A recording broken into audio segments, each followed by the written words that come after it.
제시 마시, 감독 협상 결렬, 대표팀 감독 선임, 제대로 이루어지고 있는 것일까? 대한축구협회가 차기 사령탑 후보 1순위로 놓았던 제시 마시, 50일 미국 감독과 협상이 타결되지 못하면서 국가대표 감독 선임 작업이 길어질 전망이다. 지난달 정혜성 국가대표 전력강화위원장은 영국 런던에서 마시 감독을 만나 한국행에 대한 공감대를 형성했다. 황희찬, 28, 이 오스트리아 잘츠부르크에서 뛰던 시절 스승으로 국내 팬들에게 친숙한 마시는 독일 분데스리가와 잉글랜드 프리미어리그 등에서 감독 경험을 쌓은 지도자. 지난달 말까지 협회 내부에선 황선홍 U23, 23세 이하 대표팀 감독에게 국가대표 지휘봉을 맡기자는 분위기가 우세했지만 U23 아시안컵 8강 탈락으로 올림픽 출전이 좌절되면서 외국인 감독 선임으로 가닥이 잡혔고 마시가 1순위로 떠오른 것이다. 축구협회가 보낸 러브콜에 마시도 긍정적으로 화답하면서 세부 조건을 조율하기 시작했는데 결국 마시가 최종적으로 협회 제안을 받아들이지 않은 것으로 알려졌다. 연봉과 세금 등 금전적인 부분에서 합의점을 찾지 못한 것. 2022년 3월부터 1년간 프리미어리그 리즈 유나이티드 사령탑을 맡으면서 60억 원 가량의 연봉을 받았던 마시는 리즈 시절 연봉보다는 금액을 낮췄지만 여전히 협회와 입장차가 컸다는 후문이다. 축구협회가 한국 선수에 대한 이해가 높고 다양한 리그에서 공격적인 축구를 선보이는 등 여러모로 매력적이었던 마시를 잡지 못한 데에는 여유롭지 못한 재정 상황이 큰 영향을 미쳤다. 협회는 내년 준공 예정인 천안축구종합센터 공사 비용이 인건비와 자재비 상승 등으로 1,500억 원까지 늘어나면서 올 초 은행으로부터 300억 원 대출을 받은 상황이다. 정몽규 대한축구협회장이 재임 기간 레거시, 유산로 남기고 싶어하는 천안축구센터가 재정적인 압박을 주고 있는 것이다. 더구나 클린스만 감독의 자녀 연봉 지급 문제도 협회로선 골칫거리다. 약 29억 원의 연봉을 받은 클린스만은 계약 기간이 2026 북중미 월드컵까지였기 때문에 2년 6개월치 연봉 약 100억 원을 더 줘야 한다. 축구계 관계자는 국제축구계 관례상 경질한 그해 1년치 연봉만 주고 양측이 합의하는 경우가 많긴 하나 조율이 안 될 경우 비용이 커질 수 있다고 말했다. 재정 압박이 심해 차기 감독에게 넉넉한 금전 지원을 장담할 수 없는 구조다. 일각에선 비용 해결을 위해 정몽규 회장이 사재를 출연할 가능성을 제기한다. 실제 2018년 파울로 벤투 감독 선임 당시엔 정몽규 회장이 40억 원을 기부했다고 협회가 밝혔는데 공익법인 공시서류에 따르면 이는 회장 개인 재산이 아니라 정 회장이 있는 주식회사 HDC 현대산업개발에서 나온 출연금이었다.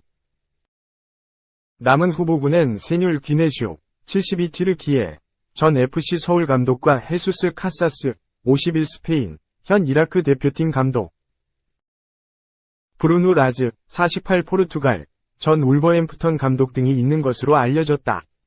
귀네슈 감독은 70대 고령이 걸림돌이고 카사스 감독은 상대적으로 커리어가 화려하지 않은 데다가 이라크와 계약 기간이 남은 만큼 위약금 지급 문제를 풀어야 한다. 라즈는 대표팀을 맡은 경력이 없다. 당초 5월 초중순으로 예정했던 차기 감독 인선이 늦어진다면 내달 월드컵 2차 예선 싱가포르, 원정과 중국, 홈 경기도 임시감독에게 맡길 가능성을 배제할 수 없다. 2. 신태용호 인도네시아 귀화 선수 15명 만든다. 네덜란드 일부 6위팀 주전 LB 가세할 듯. 지난 2019년 한국인 지도자 신태용 감독이 부임한 뒤 꾸준히 추진하고 있는 혼혈 선수 귀화에 다시 한번 드라이브를 건다. 13일 인도네시아 언론 콩파스에 따르면 인도네시아 축구협회는 다음 달 열리는 2026 북중미 월드컵 아시아 2차 예선 5에서 6차전에서 활용하기 위해 3명의 혼혈 선수를 귀화하는 일에 열중하고 있다. 미국 메이저리그 사커 MLS에서 뛰는 마르턴 파에스, 그리고 네덜란드 1부와 2부 구단에 각각 몸담고 있는 칼빈 페르동크, 옌스 레이븐이 인도네시아가 공을 들이는 선수들이다. 콤파스는 이중 파에스는 지난달 30일 인도네시아 국적을 취득했다. 대표팀 합류를 위한 문서를 그의 소속팀인 FC 댈러스에 보내기 위해 관련 절차가 진행되고 있다고 했다. 이어 페르동크와 레이븐은 내달 2차 예선전에 귀화가 완료될 것이라고 덧붙였다. 인도네시아는 2026 월드컵 2차 예선 F조에서 2승 1무 1패, 승점 7를 기록. 4개국 중 2위를 달리고 있다. 베트남을 2번 다 이겼고, 필리핀과 원정에서 1에서 1로 비겼으며 이라크 원정에선 1에서 5로 대패했다. 내달 6일과 11일 이라크, 필리핀과 연달아 홈에서 5차전과 6차전을 하는데 F조 3위 베트남이 승점 3에 불과하기 때문에 남은 2경기 중 1경기만 이겨도 월드컵 티켓 8.33장이 걸린 3차 예선과 4차 예선에 나설 수 있다. 인도네시아 입장에선 3차 예선 티켓 확실히 거머쥐는 것은 물론이고 3에서 4차 예선에서 월드컵 본선행을 이루기 위해 해외에서 활약 중인 인도네시아 혈통 선수들을 설득해 대표팀에 추가하려는 것이다. 이번에 귀화를 추진 중인 3명 모두 과거 인도네시아를 식민지로 삼았던 네덜란드 태생 선수들이다. 골키퍼인 파에스는 네덜란드 21세 이하 U21 대표를 거쳤으며 네덜란드 중상위권 구단 위트레흐트를 거쳐 2022년부터 MLS FC 댈러스에서 뛰고 있다. 페르동크는 네덜란드 1부 리그 6위의 강호 NEC 네이머원에서 왼쪽 수비수로 뛰고 있는데 이번 시즌 32경기에 나서는 등 주전으로 활약 중이다. 인도네시아 대표팀에 가세하면 큰 힘이 될 것으로 보인다. 레이븐은 네덜란드 2부 도르트레흐트 소속인데 2005년생으로 아직 U21에서 뛰고 있다. 인도네시아는 이미 12명을 귀화시켜 전력을 확 끌어올렸고 이는 올해 열린 국가대표팀 아시안컵 16강, U23 아시안컵 4위에서 신태용 감독의 리더십과 어우러져 좋은 성적으로 연결됐다.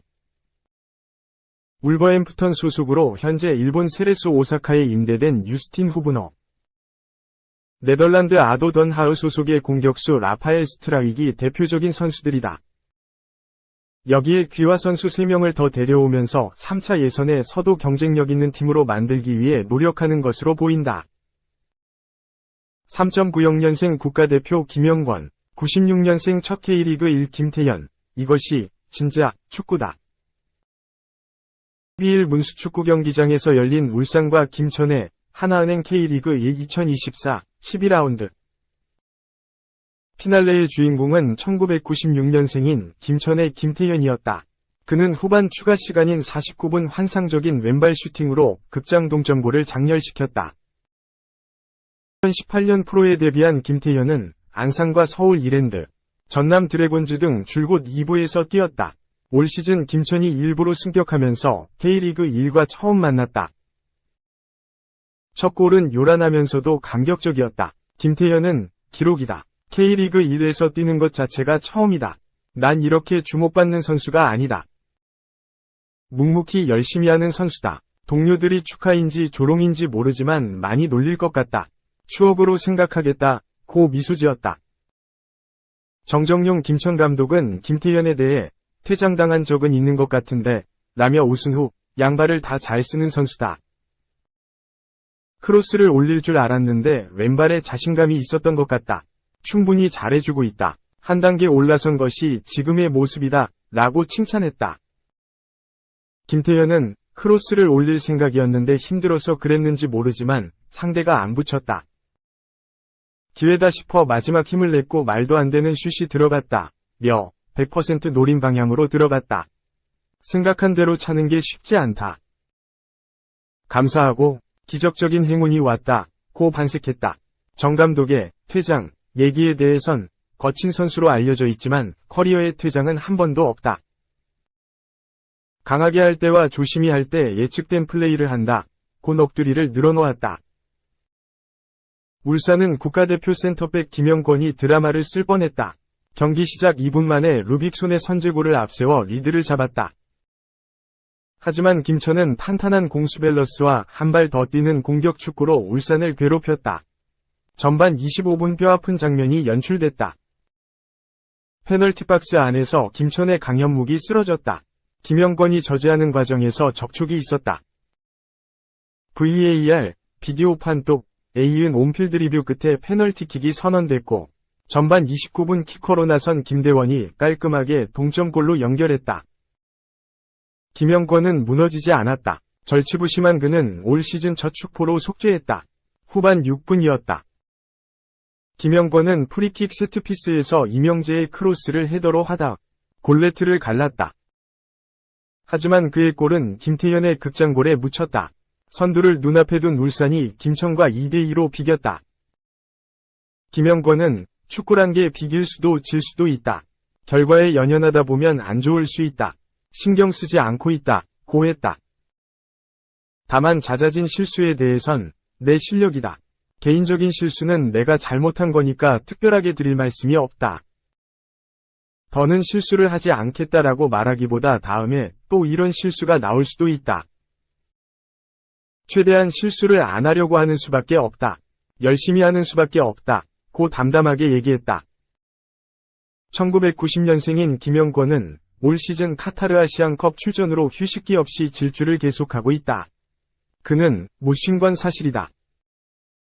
하지만 몸이 힘들다는 건 핑계로 들릴 수 있다. 그래서 굳이 말을 하지 않았다. 스스로 잘 이겨내야 한다고 생각한다. 다음 경기를 잘 준비하도록 하겠다. 고 했다. 홍명보 울산 감독은 문제는 정확히 알 수 없지만 경기를 하다 보면 그럴 수 있다. 돼 다룰 문제는 아니다. 고 응원했다. 울산은 파죽의 6연승과 선두 탈환 목전에서 좌절했다. 승점 1점에 그친 울산은 승점 24점, 7승 3무 1패를 기록. 2위를 유지했다. 3위 김천, 승점 22 6승 4무 2패, 과위 승점 차는 2점이다. 선두 포항 스틸러스, 승점 25 7승 4무 1패, 와의 격차도 그대로다. 다만 울산은 한 경기를 덜 치러 여전히 여유가 있다. 4. 후반전 사나이, 이승우. 멀티골 넣고 후반만 뛰니 당연히 후반만 공격비가 나오죠. 당찬 인터뷰. 수원FC, 전북의 3에서 2 역전승. 후반전 사나이, 이승우, 26가 멀티골을 터뜨렸다.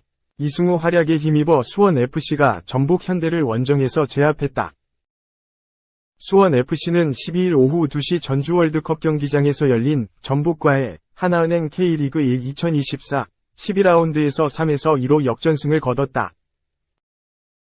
2연패 뒤 승리를 챙긴 수원FC는 승점 18, 5승 3무 4패로 6위에서 4위로 올라섰다. 반면 전북은 4경기 무승, 1무 3패, 행진에 빠졌다. 승점 10, 2승 4무 6패로 꼴찌인 12위에 머물렀다. 전북이 전반 24분 선제골을 터뜨리며 앞서갔다. 전병관이 컵백을 건넸고 문전에 있던 문선민이 득점에 성공했다. 기세를 이어간 전북이 페널티킥, PK으로 추가골을 넣었다.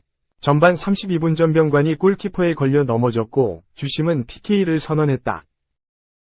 키커로 나선 박재용이 깔끔한 오른발 슈팅으로 골망을 갈랐다. 하지만 전반 막판 전북이 보아탱이 퇴장당하며 수적 열세를 맞았다. 전반 40분 보아탱이 안데르손에게 위험한 태클을 했고 주심은 비디오 판독 VAR 끝에 퇴장을 선언했다. 수원FC가 후반 시작과 동시에 이승우를 투입하며 승부수를 띄웠다. 이승우 카드는 곧 효과를 발휘했다. 후반 11분 문준 혼전 상황에서 이승우가 세컨볼을 밀어넣어 골망을 갈랐다. 이승우의 멀티골이 터지며 동점이 됐다. 후반 35분 윤빛가람 코너킥 이후 지동원의 패스를 받은 이승우가 헤더로 골망을 출렁였다. 흐름을 완전히 쥔 수원FC가 마침내 역전골을 넣었다. 후반 39분 안드르손은 도움을 받은 정재민이 득점에 성공했다. 경기는 수원FC의 3에서 2 승리로 종료됐다. 경기 이승우는 중계방송 인터뷰에서 전북 홈에서 K리그 데뷔전을 치른 좋은 기억이 있다. 여기에 오면 좋은 행운이 따라주는 것 같다. 오늘 전반전에 어려운 부분이 있었는데 선수들이 후반전에 잘 해줘서 역전할 수 있었다. 고 승리 소감을 전했다.